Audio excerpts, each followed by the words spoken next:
Tekor, Pak. Tekornya Lumayan harga kieu. gampilnya banyak. Jadi petani itu Pak. Jadi petani aja bariku biaya lumayan. Kunaon atuh Bapak jadi petani? Temurun, Pak. Ya turun temurun ya.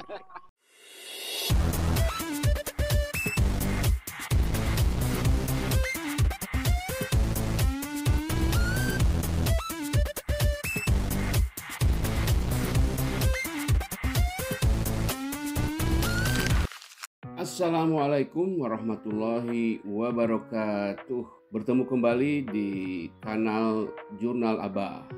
Kita sekarang sedang berada di kawasan Kampung Cikawari Tutupan di Desa Mekarmanik, Kecamatan Cimenyan, Kabupaten Bandung. Di sebelah utara perkampungan terdapat kawasan hutan pinus yang merupakan hutan milik PT Perhutani. Dari kejauhan nampak hutan ini terlihat rapi dan hijau ya, dengan tumbuhan pinus yang kelihatan rapat. Tapi nanti kita akan lihat dengan menggunakan drone dengan pilot Mas Wes sebentar lagi akan terbang.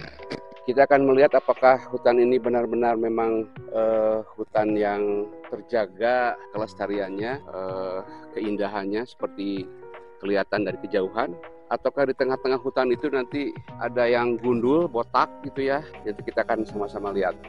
Selain hutan pinus, di kawasan ini juga terdapat hutan penelitian bambu yang berada di bawah LIPI kalau dulu ya. Sekarang di bawah BRIN. Mungkin jarang orang yang mengetahui ya bahwa di daerah Kaprabonan, Cikawari, Desa Mekarmanik itu ada hutan penelitian yang penting. Namanya hutan penelitian bambu. Nah, soal hutan pinus dan hutan bambu itu nanti kita bahas kapan-kapan saja. Kita sekarang akan berbincang dengan orang-orang yang hidup di sekitar hutan tersebut, yakni para petani. Itu di bawah tampak ada aktivitas para petani yang sudah menanam tanaman sayur. Walaupun mereka sekarang dihadapkan pada kenyataan musim kemarau, agak susah mereka juga untuk mencari air bagi kebutuhan tanaman mereka. Hari ini saya menemui dua orang petani, yaitu Mang Komar dan Mang Ujang. Keduanya warga Cikawari Tonggo, Desa Mekarmanik, Kecamatan Cimenyan, Kabupaten Bandung. Mang Komar ini punya lahan kebun sendiri seluas 4.620 meter persegi.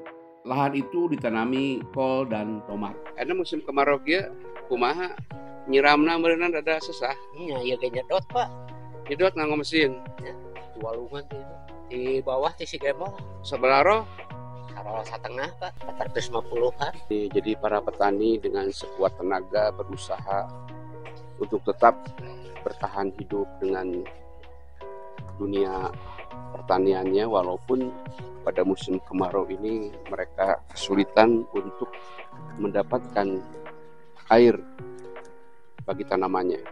Pak Komar harus membentangkan selang dari sumber air sepanjang lebih dari 400 meter, hampir setengah kilometer ya.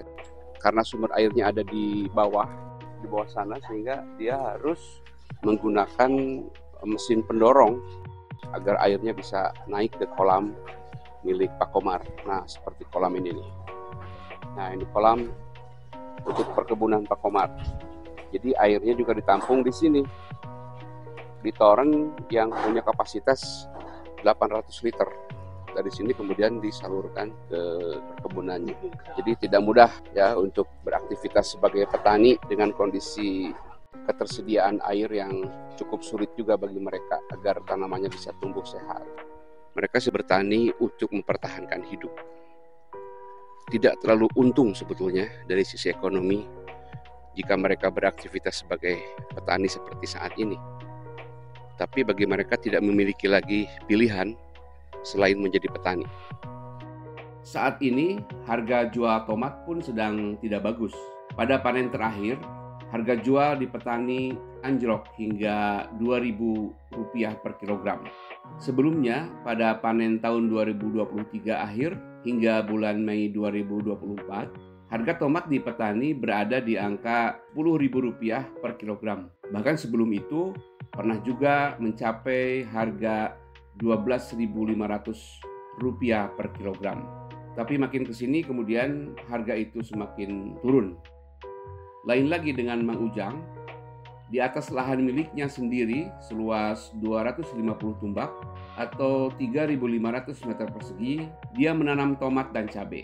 Mang Ujang harus membentangkan selang sepanjang 1.000 meter untuk mengalirkan air dari sumbernya di hutan pinus.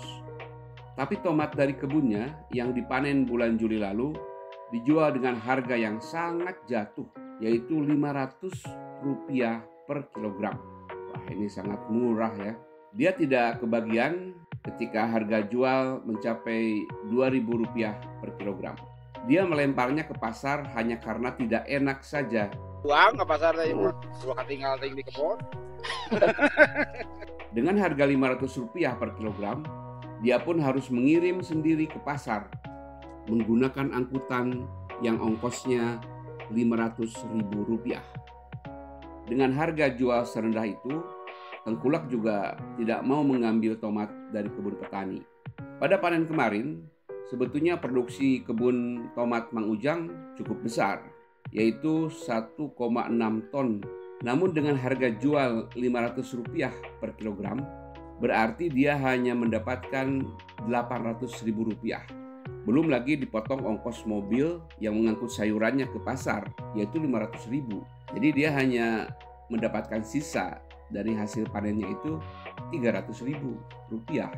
Jadi bayangkan uang Rp300.000 itu dihasilkan dari 3 bulan membudidayakan tomat. Nah, coba kita menghitung biaya pengeluaran Mang Ujang ketika menanam tomat. 1 kintal pupuk harganya Rp430.000. Pupuk sebanyak itu digunakan untuk 3.000 bibit. Itu juga untuk sekali tabur pupuk. Petani melakukan 2 kali tabur pupuk. Tiap pohon tomat biasanya berbiaya Rp2.000. Dengan demikian, untuk 3.000 pohon, total harganya paling sedikit Rp6 juta. Biaya itu sudah termasuk untuk pupuk dan pemeliharaan lainnya. Meski demikian, Mang Ujang tidak memungkiri pernah merasakan panen tomat dengan harga cukup bagus sebesar Rp7.000 per kilogram, yaitu pada akhir tahun lalu. Waktu itu sedang musim hujan. Sebetulnya Mang Ujang sudah menjalin kontrak dengan sebuah perusahaan pupuk. Perusahaan tersebut siap membeli tomatnya dengan harga Rp5.500 per kilogram. Tapi dengan harga yang jatuh seperti sekarang ini, tentu mitra usahanya juga enggan untuk membeli tomat di kebun Mang Ujang. Jadi petani saat sekarang ini seperti berjudi. Mereka seringkali untung-untungan. Misalnya ketika mereka menanam sayuran, harga bagus. Tapi setelah panen tiba, harga tiba-tiba jatuh. Sehingga pengeluaran jauh lebih besar ketimbang hasil panen yang mereka dapatkan. Terus begitu berulang-ulang karena memang tidak ada kepastian harga di dunia pertanian kita.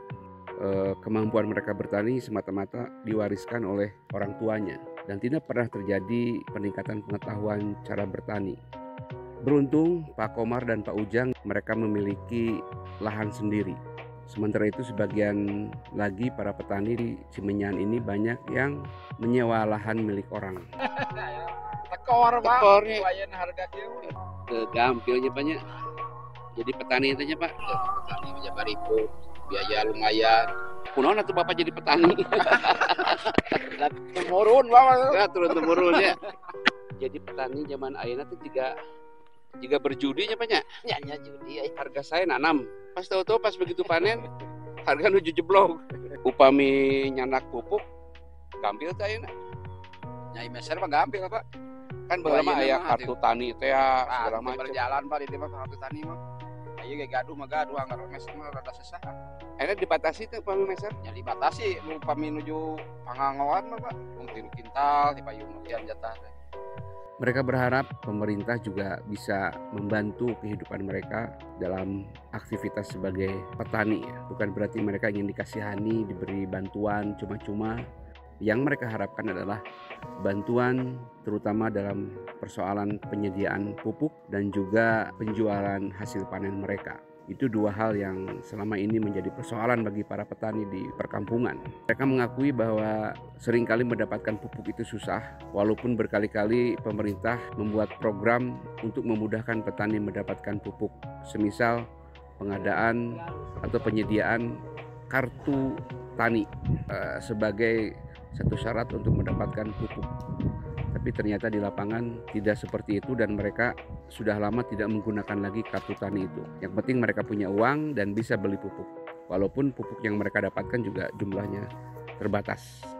Tentu petani yang bernasib seperti ini bukanlah Mang Komar atau Mang Ujang saja.